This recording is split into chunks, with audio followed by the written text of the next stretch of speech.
All right, what we got today is some preparedness. And I think no matter where you stand, what party you're affiliated with, I think that all of us with common sense can say that after the last debate, that this country is pretty much rudderless. We have no strong leadership, so we better be prepared.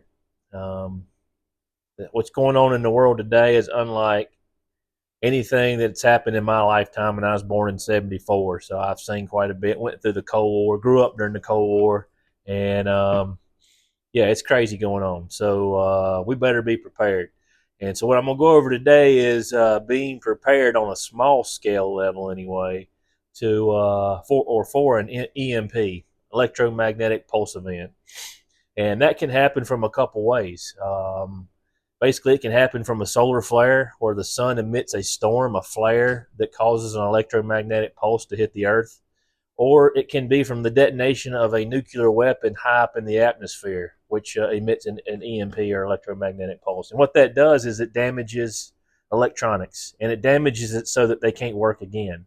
So what we want to do is be able to protect our electronics when we can from an EMP. Um, and with a nuclear weapon, so it has to detonate up in the atmosphere. And when it does that, the pulse is what destroys the infrastructure from an electronic standpoint. Cars, anything with a circuit in it that gets fried from the pulse. And the strength of the pulse is determined by how high up in the atmosphere the nuclear bomb is detonated. So the higher up it's detonated, the weaker the pulse, but the broader the impact. The lower it's detonated, the stronger the pulse, and the more centralized the damage is. So what we're going to do today is we're going to build a Faraday cage, and all that is a way that the pulse, the electromagnetic field, can travel around your electronics and then into ground. You want to get that electricity to ground and away from your electronics.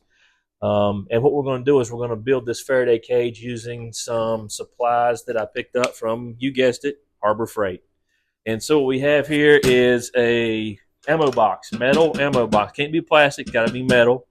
You're going to need some aluminum foil, some cardboard, needle nose pliers, and then a wire that you're going to use to run to ground. And what I mean is that wire has to go to the physical ground.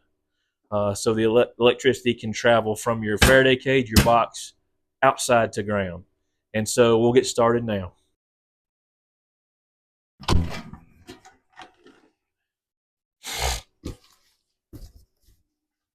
Let's see here.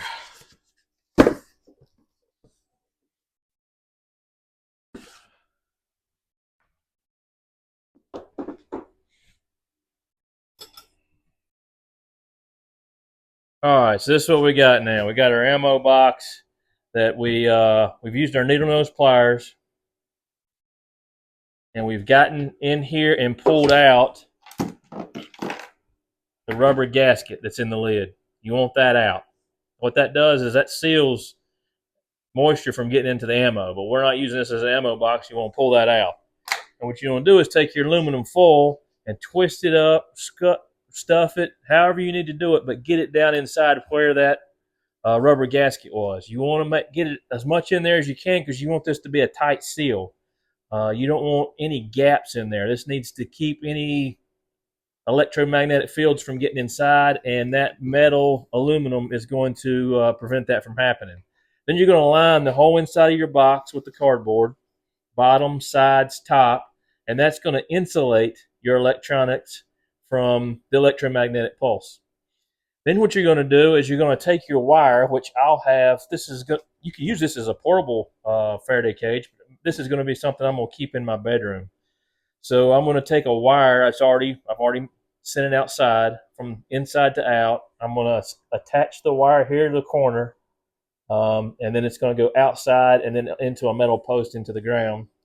And then when you hear a warning of a flare, a solar flare, or hopefully the government gives us time if there's an EMP event, you can take your important electronics, your cell phone, right? You're going to need your cell phone.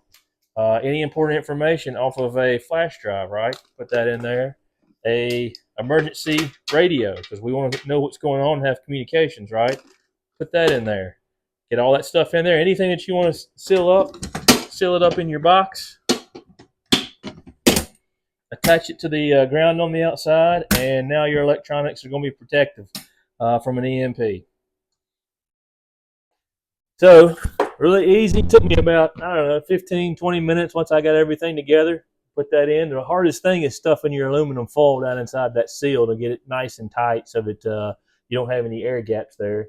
But yeah, real easy to do, and why not, right? Why not protect your electronics from the possibility of an EMP? It doesn't take much space to store this, and I have it now. In the event of something that happens, I'm going to have my radio, my flash drive, and my cell phone, and some other things that I may want to watch, electronic watch, anything with a circuit board in it. I can, well, small enough, I can put in that ammo box.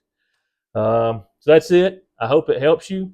This is going to be a short video because, as they say in the industry, I got to go take the Browns to the Super Bowl. See ya.